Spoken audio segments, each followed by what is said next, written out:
Do you know a comedian frozen with fear, cruising to draw tear to thaw his own crying?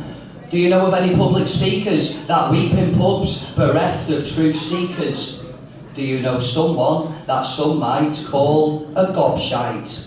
Always has a new true story that never does sound quite right. Someone with a passion infection who mistook fashion for direction. Someone who attention is all they seek, whose every sad thought they ought to mention. Makes you smile because you share their tension but don't see things so bleak. A journal keeper who dare not share for fear none will care as they leer and stare. It's a sad fact this, but I reckon some of the greatest words ever written are stashed under mattress, left unsaid, his story unpracticed, till thrown in bin a common sin, left unread, not a glance as silent authors found, blue in bed. Never blew history at last kiss, they blew their chance for true, they're dead. There's many out there who see things aren't right, spread the word, advise them to write, and beg all that do to recite. Tell them you are a poet, you just don't realise. Sow a seed that a mind may grow it, and to your surprise you may find you helped one of our kind with open eyes start to flow it. Thank you, start shortly.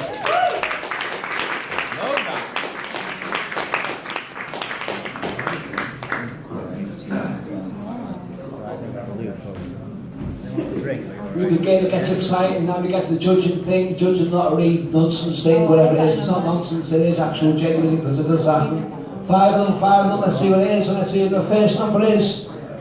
229, we've got 229, who's 229 out here? We have a 229 right the way down around the sofa there. And applause, like that, first show. Let's do a show.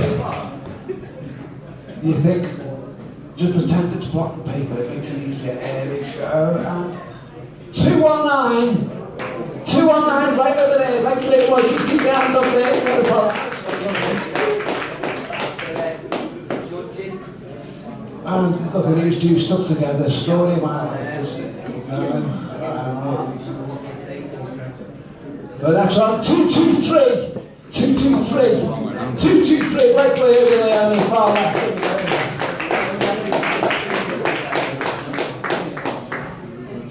Penultimate judge, penultimate marker.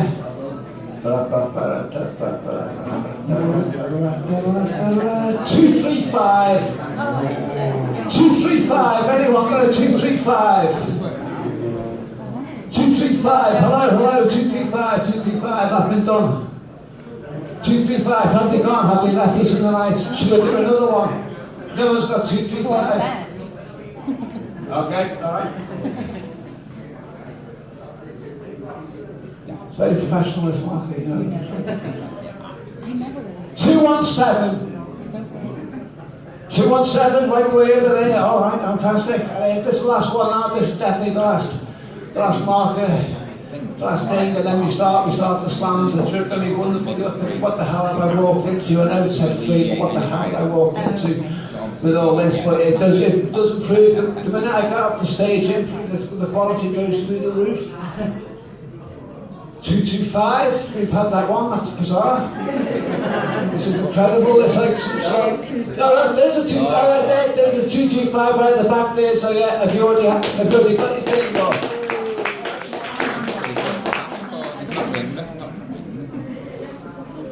And that's it done. I hand you over now to the creator. Who's that? The creator, the creator, the runner, the organizer, the one who said, yeah, let's run a slam here. Liz, welcome. Liz, let me wait. Tam there, go on.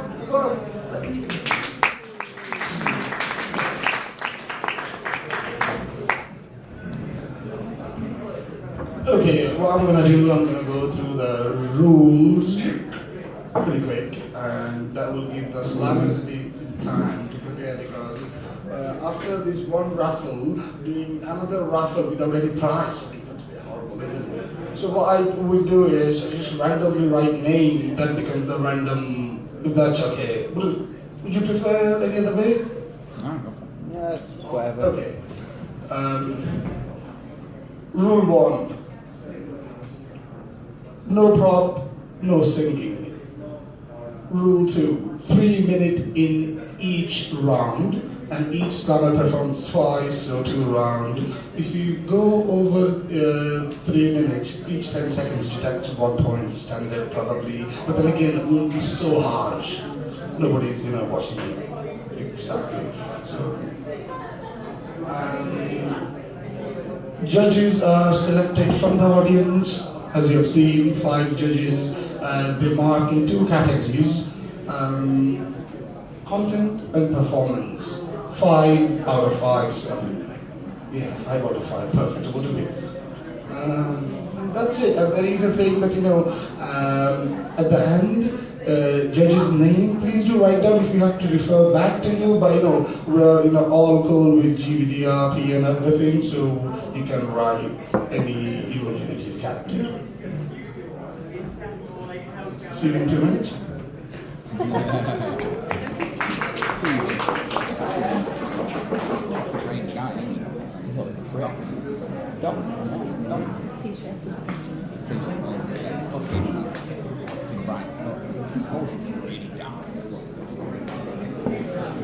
Is there a perform, write poetry? No, I'm an actor. Oh, cool. Wow. So yeah, I do a bit of that, a bit of radio. Is this how you know Dan to do that? We're actually at the same agency in Manchester. Oh, right. So I'm also with Net, which is like the supporting artist agency. So like in between doing like radio, plays, and also production company in Liverpool. I mean, so many cool people. No, you're cool to me. So in between all of that, on my days off, I do like supporting artist work. Right. Extra. Let's not hear that ourselves. It's extras. No, TV. So we met. You just have to have your photos done for the website, the agency. We just met on the photo shoot. Right. So yeah. Bro. Yeah. And you two like go for it? I don't know. Dating. Are we ready? Old-fashioned dating. Are we ready? Oh, right. We, to be fair, like, this is probably the 10th time we've seen each other, so. Our first slammer would be He's a nice guy. He's a nice guy. Benjamin. But then again, Benjamin, before you go, which you call to cheer you up, I made a fake Facebook account and named it Nobody. So when I like it on a creepy and weird post, it said nobody likes it. Benjamin. Yeah.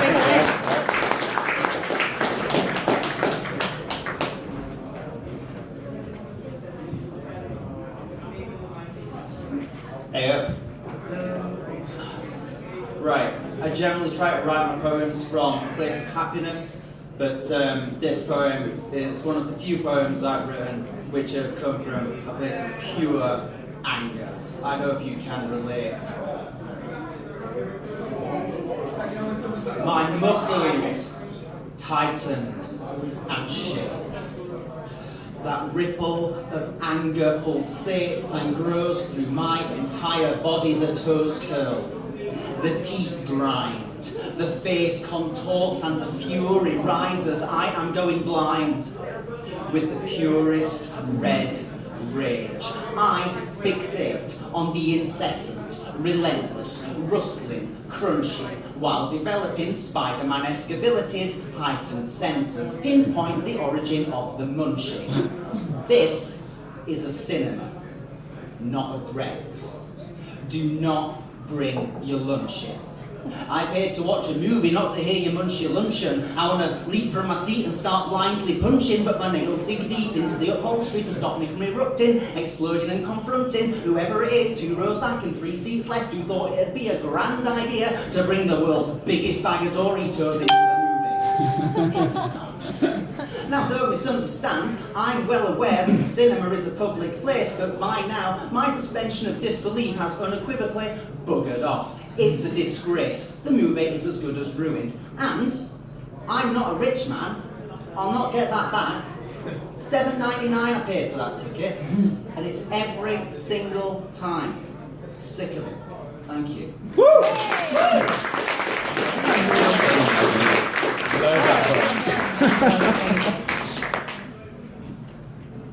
Our next slammer is Harry.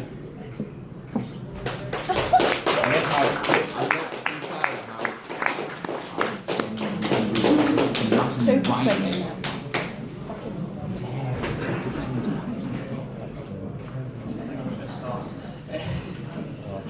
See the water filling up the reservoirs, the rivers. Everybody shivers. You look up, see the rain, feel the soft tremor in the weather vane, feel the black ice run in my veins. It's all change.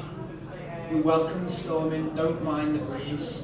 Keep telling ourselves that this is what we need, because the money men are telling us the fix is coming soon. And we are all holding the polar bear's new tomb. He burned to death on the ice shelf. We lie down. Say, isn't it great how it's warming up my town? Oh, it's warming up my life. And I just put a hybrid so I don't have to think twice. It's all up, it's all down, it's all off, it's all on. We thought the blood lasts forever, but it's all gone. We're dead wrong. Vampires drain the soil that we tread down, so it's headphones on to muffle out the sound of progress. We know this, don't be so naive. If they want it, they have it. Please don't believe that you're safe anymore. The world is at war, but it's fighting back, so it's time for heads down, feet in the tracks of every other hero and every panto baddie. You've got to make your scene count. You can't just keep blaming Daddy. Woo!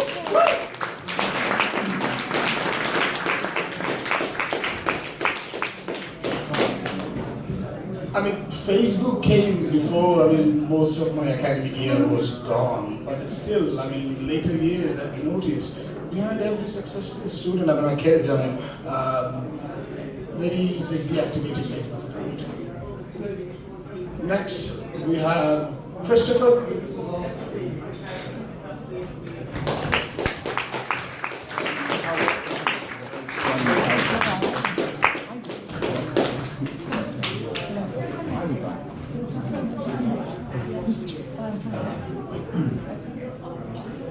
The Dover Inn, the type of place they'd say you couldn't write it. Except they have. And now, so have I. Most nights you'll find lonely souls dotted on stools like a half-missing chess set, looking for solace and comfort in one another. Football draws the crowds around here, because, well, what else is there? Then it's filled with characters that have been the inspiration for many a writer. They're alcoholics and happily admit so. They smoke too much, for their lives have no rush, so allow the nicotine to compensate. Walking in with an aura of confidence, having been in a handful of times, I feel I'm now accepted by the locals. Nodding to a man I recognise, he stares at me, nudges his pal, and growls, "Fucking part-timers taking up space." I've been firmly put in my place. Propped up at the bar with once proud people who worked in the cotton mills before they got redesigned. What a sight this must be, now looking like deserters in an execution line. The jokers shout out the same wisecracks, always getting the same amount of laughs. Every once in a while, meat pies are brought out thanks to some backstreet trading from the landlord's stepson. There you go, you pack of cunts. Unorthodox, but that's just his way of showing affection. Divorce, disease, death, debt. The Dover Inn will help you forget. In these four walls you can't be touched. Just drink your lager and double rums, poured by aging barmaids, rolling their eyes at the minds that begin to go numb. When the bells rung, the voices dry out, the chins drop to the chests, scuffling alone in different directions, but all heading into darkness. The orange glow of cigarette tips signal the last of their presence before they evanesce into a starless backdrop. For everyone in the Dover Inn, with the exclusion of the few like me, all they have is each other, which is why we will always be looked at indifferent. A refuge, an escape, with a sense of community, every night from clocking off until 11:30. Thank you very much.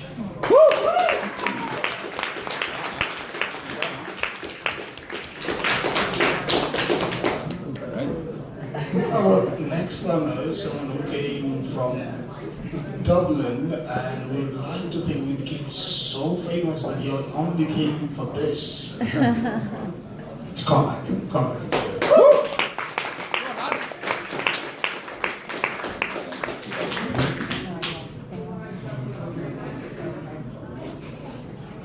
This is a poem written in January, about January, called January. You want it to end, don't you?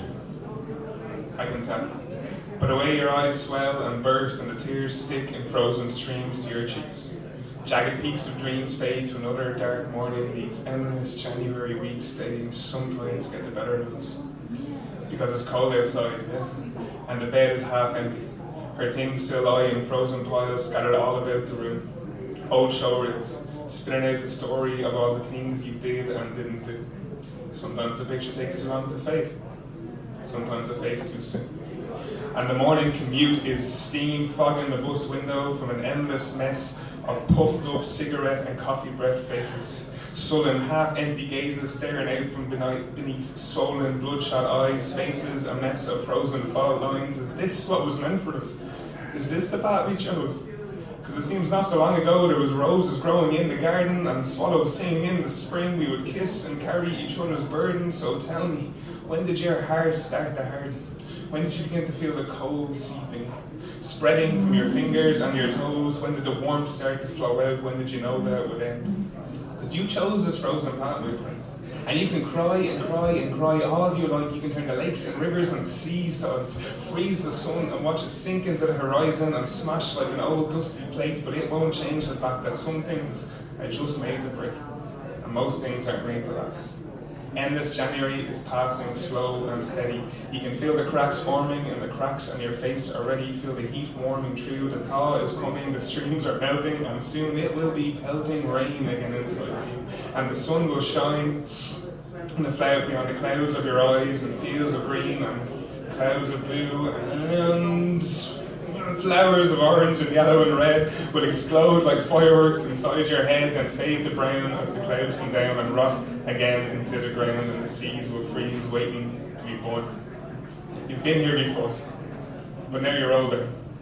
And this January feels just that, a little bit colder. The tears stick in more complex patterns to your face, but the days and the weeks and the years aren't frozen, they're flowing like tears into the past, collecting in puddles in your hands and then raining down to the ground just as fast. So you don't want it to end, do you? You want it to begin. And it already has.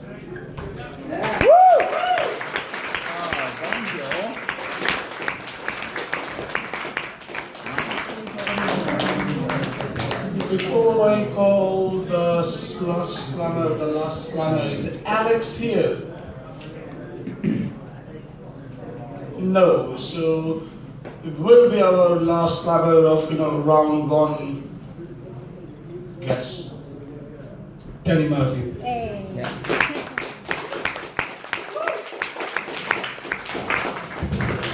Thanks a lot for putting me on after the man with the sexy Irish accent, and I come up here with this fucking horrible nasal Mancunian stuff. Thanks for that, Tom, I appreciate that. I'm going to do a poem about rap music and sort of grime and that kind of genre, because I feel the lyrical content is very abstract from all of the music, the content that they talk about, yeah. So it goes like this. Na na na na na, it's the mother flipping Danny Murphy. Gonna hit you with some poetry. Tambira Tool on the MIC. Yo, got some stuff I need to say. Some interesting things that'll make your day. You may disagree, you may think I'm crap, and it's all being delivered by the medium of rap. So sit back and listen to me. Perhaps have a small glass of Hennessy, because that's what the rappers drink. Although if it's not for sale, maybe you could just have a glass of real ale. Here he comes, it's the D-O-double-G. He spelt his own name wrong, that's fairly clear to see. I'm going to brag about how many trainers I own, or the fact that I never leave the nightclub on my own. Bitches with booty are plenty abound, or fat-bottom girls make the world go round. Talking about women like they're accessories. Well, Mr. Drake, that doesn't sit very well with me. I have a rap CD, it's by Dr. Dre, but a boy when I used to smoke weed every day. Talks about violence and wreaking havoc. Settle your differences diplomatically, you wazzock. There's turf wars and plentiful scandal. You have to know how to rock a mic like a vandal. Whether your old hat or a new sensation, you can't do a song that's not a collaboration. Then comes a time when the verse goes over time, increase difficulty trying to understand the rhyme. Yo, let's take it back down low, cause I'm bound for the reload. I know you want it, loudly proclaims Robin Thicke. Don't be so presumptuous, you misogynistic prick. I've got a gun, mate. You better say your prayers. I like wearing big gold necklaces like the ones adorned by mares. I used to be poor, and now I'm not. It's a recurring theme we hear quite a lot. I'm successful, though I come from a shit town. Verbal skills better suited to countdown. Haters gonna hate me, that's what I heard. Come back to me when you've got a 9-letter word. Rapping my way straight out of East London. Gonna solve 30 seconds of that conundrum. Shouldn't laugh at your own jokes, should you? I sign out here, and yo, let's face it, I would drop the mic, but I don't want to break it. Cheers.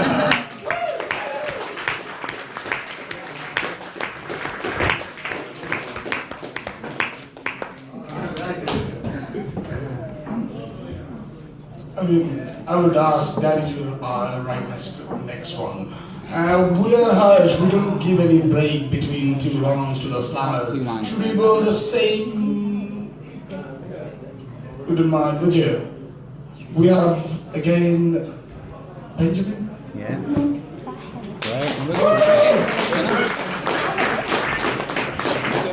Oh, right, we've got any teachers in the room? Then you said this poem is just for you. Has anyone ever been to school? I assume everyone went to school, yeah? Good. Did anyone ever fall over in the playground, graze their knee? I was told to stay away from schools by the police, but I still go occasionally. Okay. Right. I'm a teacher, and this poem is inspired by children falling over in the playground. It's called Colin. Sir, it's Colin. He fell and scraped his knee, and now he won't stop sobbing, so we came to you to see if you could help to stop the bleeding. It's running down his leg. I think I see the bone, sir. It's really quite a mess. You should see the trail he's left of breadcrumbs, but it's not. It's blood, it's in the carpet, sir, and I just don't know what to do to help. See, I just saw him. He was coming straight for me, and I was playing Kingsguard, and the Kingsguard guards the keep. And Colin were a bad guy on a mission while his team tried drawing my attention so we wouldn't see Colin creep towards the castle keep, the stealthy little sneak. He tried to steal the treasure, sir, the dirty little thief. But sir, it wasn't my fault, it was Jacob from class 3. He told me to do it, sir, and I follow orders, me. See, you don't say no to Jacob, because he was playing king. And sir, I'm only in year 2, and Jacob's really big. But he saw Colin coming, and he said it'd be funny if Colin took a trip so that he wouldn't steal our money. And sir, I dare not do it, sir. I know I've been a twit. But sir, I stuck my leg out and I watched as Colin hit the tarmac on the playground floor. I saw his body slid like it were in slow motion. Oh, and he's bit his lip. But please, sir, don't be angry. Can't you see I didn't mean for Colin's blood to form a trail right back to the scene, from the staff room to the playground to the unforgiving stained ground where Colin's blood and half his knee is found in playground fame. Now, sir, that's the whole story, and I'm really, really sorry. But what can I do about Colin's knee? It's looking rather gory, and for all his playground glory, Colin's looking rather pale. I don't think that he should stand, sir. He should sit down at that table. Come on, sir, say something. Just tell me what to do. Is Colin gonna die, sir? Do you think that he'll pull through? Do you think he'll be an amputee with a massive piece of dowel sticking out from where his leg was, like a pirate with a scowl, an hook hand and a noddle? I can picture it right now. He'll look like a crossbreed of James Hook, Blackbeard and Captain Sparrow, Long John Silver too, with a wooden leg. I'm just sick of hearing him howl. Or should we just do what we always do and get a wet paper towel? Yeah.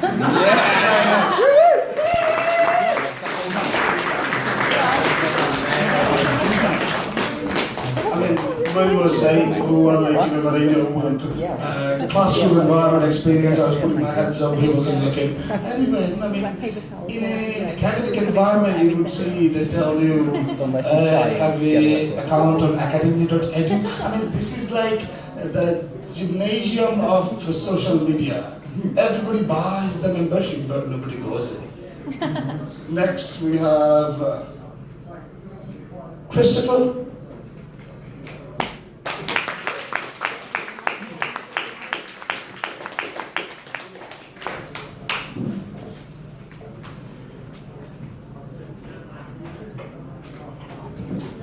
Okay, my second poem is called Slightly Longer Than a Moment.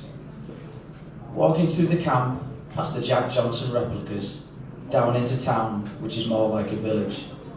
The locals dine late, like we should back home, but never do. An ice cream parlour that looks right in place distances itself due to the owner's choice of music.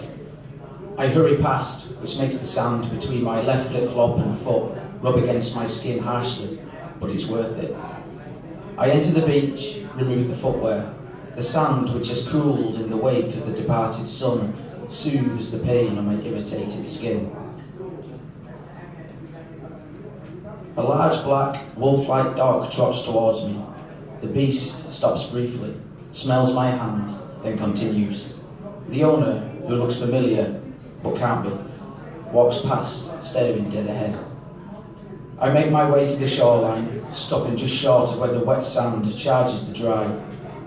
The waves, violent and relentless, manipulated by the strings of the petulant moon. I look up at the vast black sky above. The stars blink at each other, communicating in a secret code. I stand there for slightly longer than a moment, caught, trance-like, between the power of 1/7 of the world's seas and an unaccounted number of galaxies where time is said to be nothing more than an illusion. I desperately search for a sense of purpose, thinking about what my role in all of this could be, but it's to no worth. For in this more than likely insignificant happening, I feel alone, melancholic. I head back towards the music. Thank you.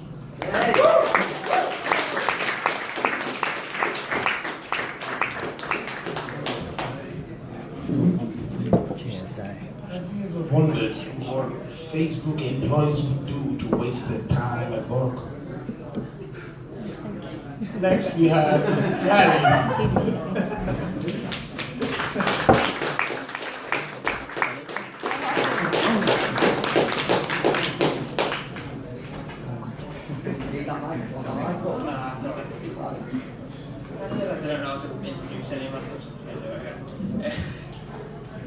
How it is right now is how it always has been. This is what our histories tell us. It is etched into the grimace on the faces of our relics. It is buried in the mass graves of the beggars. It is stamped with thunder and fire and fury onto every page of humanity. And now they expect us to breathe while these screams rip our sanity out of us. While money chatters, while oil yells, while blood screams, and while dreams are forgotten. But we're all dying in the gutter, and we can't even see the stars for the fumes. So they just drive us back into our rooms as we limp along on bloodied stumps to update our Facebook status. We protest that they sedate us, but we sedate ourselves. Fake news, fake hate, fake fame, fake life, fake love. It's all a game to play. So you wake up, tune your eyes into the light of a new day. You feel it rock and sway in your chest, but you detest this never-ending movement of life, the way that it swings. Because you know that the blood that is in your veins is the same as the king's. Those ones in the stories from old. The ones that we were told before we could talk. Before we could walk, but now we can run. And we can see clearly all that they've done. And we can see clearly that it's all the same as it's ever been. We can see clearly that history is to blame as we hear another scream from abroad and the sobbing at home. But all that we ask is to be left alone in our boxes. Ignoring the doctor's advice, ignoring the rumbling outside, we decide that it's time to hide in ourselves. We go lame, we go limp. It's all a game to play. Yeah.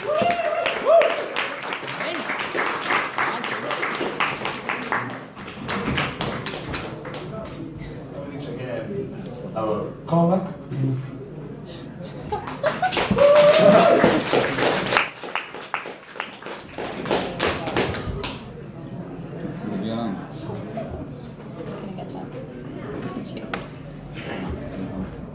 This poem is called Wake, and it starts with the sound of a death rattle.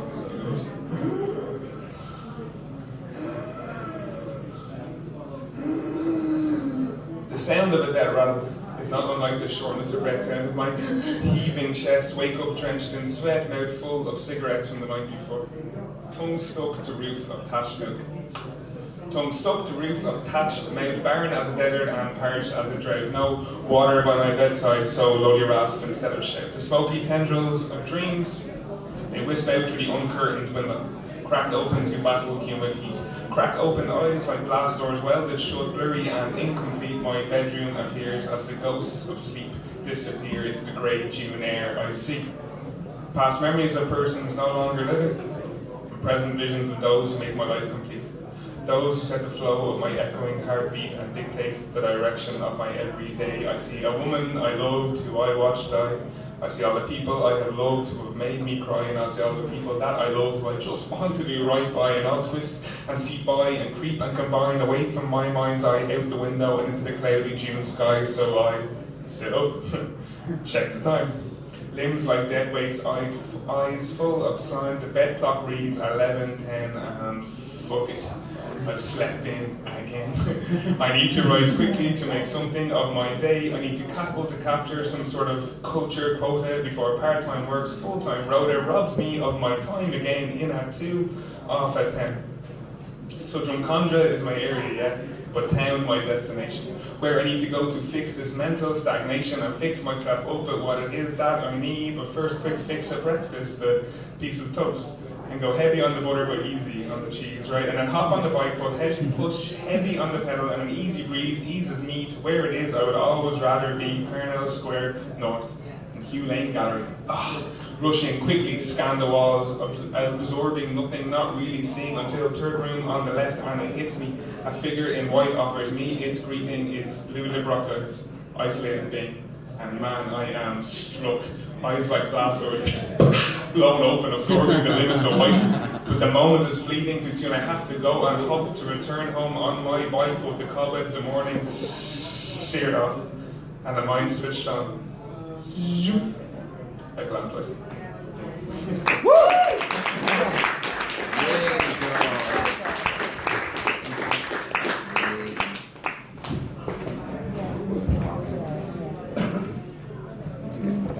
I mean, Facebook is like a prison. I mean,